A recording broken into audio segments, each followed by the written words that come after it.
What's going on, everyone? Welcome back. Today, we're going to be talking the 5 players that absolutely terrify me for the 2024 fantasy football season. So make sure to tune in. If you enjoy, hit that like button, subscribe, give us a follow on Twitter at AllDayPigskin to continue interacting with us there. Let us hear it in the comment section. Do you agree, disagree? What other players that, fit this category would you also put on this list, and why? Along with any other questions you guys might have, we'll do our best to answer them all. But with that being said, let's get right into it. You can see we have got our 2024 fantasy football draft rankings via Fantasy Pros pulled up here based on PPR scoring format as of early July.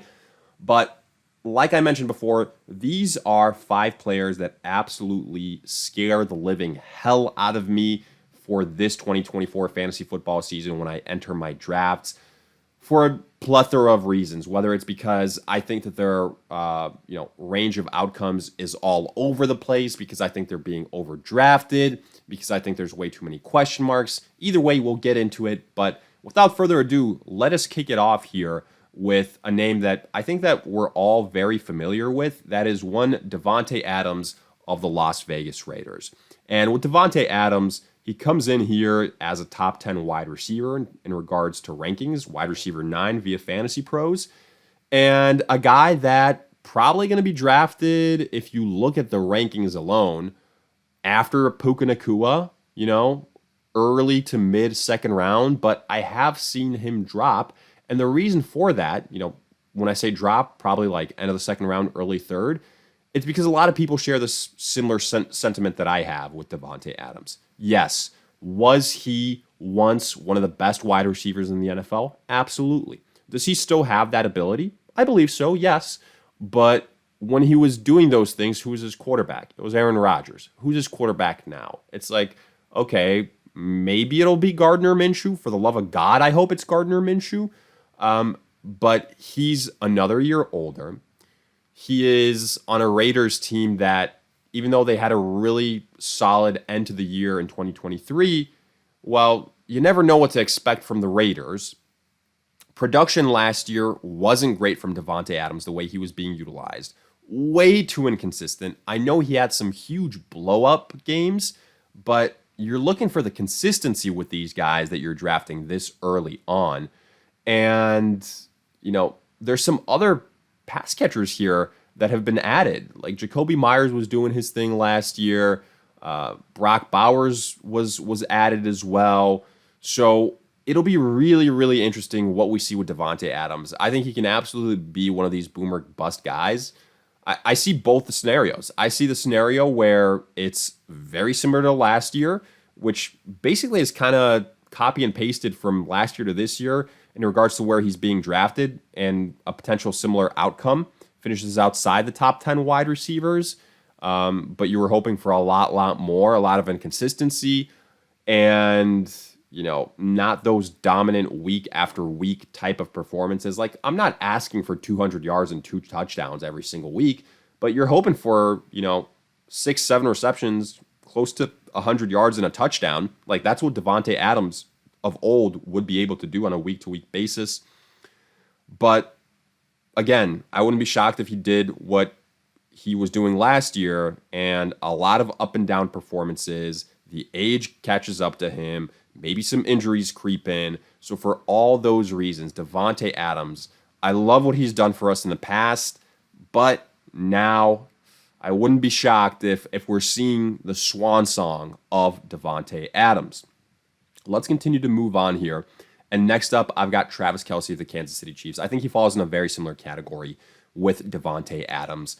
Again, he's ranked as the tight end 1. So that's a price tag you're going to have to pay. For what it's worth, though, I think some people last year that had lost their absolute minds when I was saying it, do not draft Travis Kelce or any tight end in the end of the first round. This year I've kind of woken up to it, because he comes in here as the 26th overall player. Typically, you're seeing the first tight ends being drafted at the end of the second, early, mid-third round. So, I can get more on board with that type of price tag.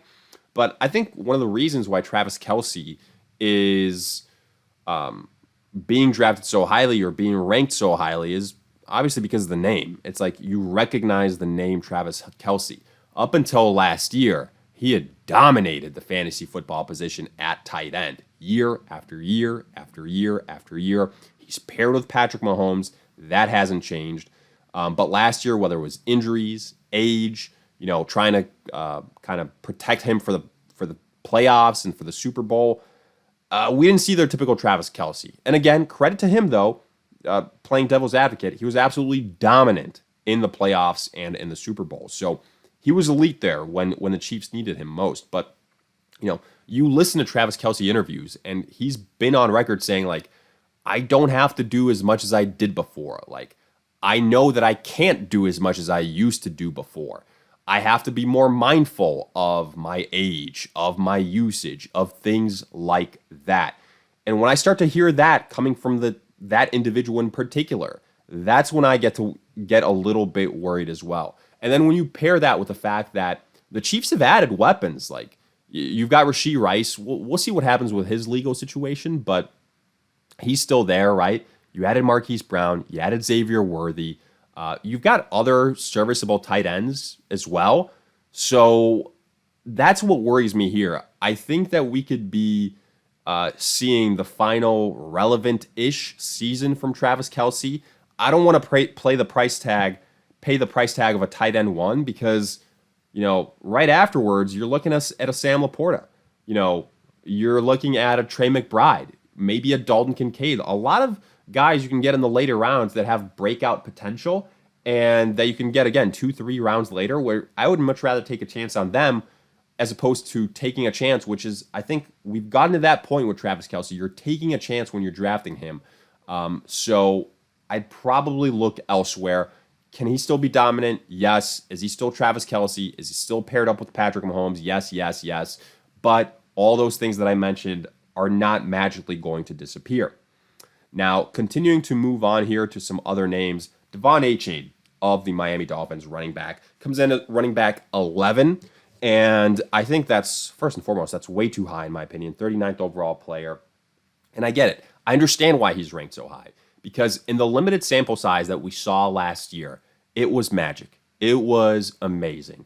It was everything you wanted and more. It was uber efficiency, it was home run hitting, and it was touchdown, long run after just 10 plus fantasy points after series after series. It was amazing, right? I can't deny that. He came out of nowhere and he earned playing time, but he struggled with injuries. And weirdly enough, Raheem Mostert was the one that stayed healthy, ended up being a top 5 running back. Now, chances of that happening again are probably lower. Because we know his injury history, we know his age, all of those things. But at the same time, I wouldn't be shocked if Raheem Mostert maintains the similar type of usage that he had last year. And then I would ask you, what happens to Achane if the efficiency that we saw last year is not there this year? What if he comes back down to earth? What if every run isn't, a 10-plus yard or a long touchdown or like every other run type of deal?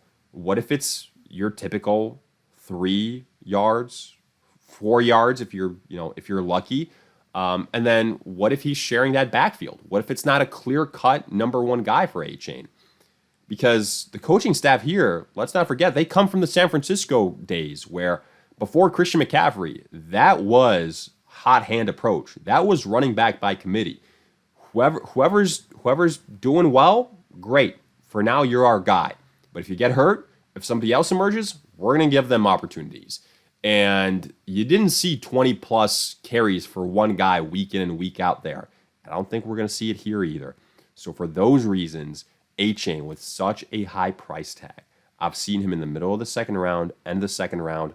I am not willing to take that gamble.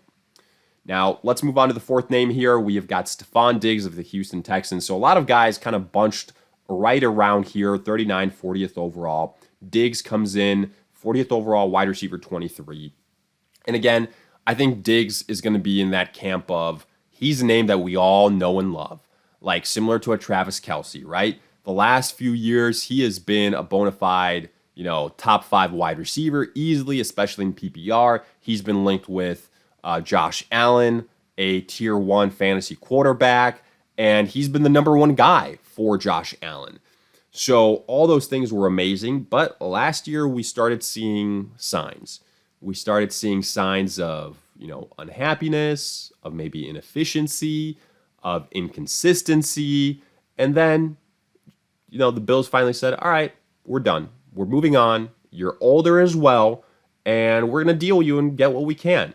And that's what they did. They sent him to Houston, and now, to be fair, he's playing with C.J. Stroud, who proved to be, a great quarterback early on, and I think can finish as a top 5 fantasy quarterback. But you look at that wide receiver room. That wide receiver room is loaded. You've got Nico Collins, who the Houston Texans just absolutely paid. I personally believe he's going to be the wide receiver one in Houston. You've got Tank Dell, who's coming off injury, but he's not going to disappear, right? Like, he's still there. You've got Dalton Schultz, a very good tight end. You've got the newly added Joe Mixon. And sure, Stefon Diggs is there, but he's the new guy there. He's older. I don't think he's just automatically going to be the Stefon Diggs of old. Like, it's possible, but I really don't think that he's going to overtake Nico Collins. I think more so than anything, he's like a short-term rental for the Houston Texans for them to see what he has left.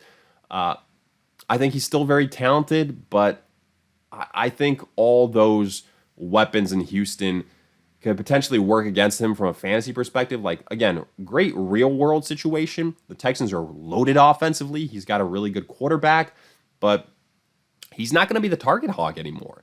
I think without a doubt we can all admit that. And the volume that he saw before, like all those receptions, we're not going to be able to rely on that. So for that reason, the age, I'm very worried about Stefon Diggs. And then finally, I've got Derrick Henry of the Baltimore Ravens. So Derrick Henry comes in as the running back 12. And mind you, these are full PPR rankings. So, that probably has something to do with it. If this was standard scoring, I would be higher on Derrick Henry, and he probably doesn't make this list. But when it's full PPR, we can't ignore that certain players are valued differently. And I think Derrick Henry could be like the poster child for that. So to me, Derrick Henry, the last few years, what we saw was like the offense ran through him in Tennessee. And he's never been a good, I was going to say great, but I mean, good pass catcher even. So that's something to keep in mind. Last couple of years, we've seen some potential signs of injury, right? The touchdowns have luckily been able to save him. He's had a high touchdown upside, which I think a lot of people are like pointing to that this year, saying the Baltimore offense, they have a lot of success, and that's going to save him. Now, again, I'm not saying it's not possible. It is. Like I said before, these are guys that terrify me because of the wide range of possibilities, and I think Derrick Henry is right there, but he's, again, another year older. The biggest thing to me, though, is he is going on an offense with Lamar Jackson as your quarterback. I don't care what you say. Lamar Jackson is going to take away rushing yards and rushing touchdowns from Derrick Henry. Derrick Henry has never played with this run heavy of a quarterback before. He's going to lose opportunities. Sure, he's got a good offensive line. He's got a good overall offense, but I am worried about these things. The Baltimore Ravens did kind of completely change the running back room there in Baltimore, but I also wouldn't be shocked if they try and sprinkle in some other guys behind Derrick Henry, so he's not running the ball like 20 plus times a game. And honestly, even if he's the primary guy, I don't think he's going to be consistently able to do that because that's just, I'm sorry, Lamar Jackson, that's his MO. He's going to be one of the leaders at the quarterback position in terms of rushing attempts, rushing yards, rushing touchdowns. That's how it is. Unless there's an injury, Derrick Henry will have to worry about vultures from Lamar Jackson. Like, I wouldn't be shocked if at the end of the year, Lamar Jackson and Derrick Henry have similar-ish rushing touchdown numbers or, well, rushing yard numbers. So these are all things that worry me. You're basically in a running back by committee is what I'm hinting at. You're not a good pass-catching running back, and you're another year older. You're in a new system. Yet you're still being ranked as a top 12 running back?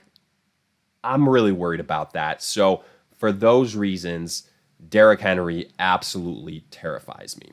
But with that, we wrap up this breakdown of our 5 players that absolutely terrify us for this 2024 fantasy football season. If you guys enjoyed, hit that like button, subscribe, give us a follow on Twitter at AllDayPigskin to continue interacting with us there. Let us hear in the comment section, did you agree, disagree, along with any other questions you guys might have. We'll do our best to answer them all. But in the meantime, we'll see you guys in future videos.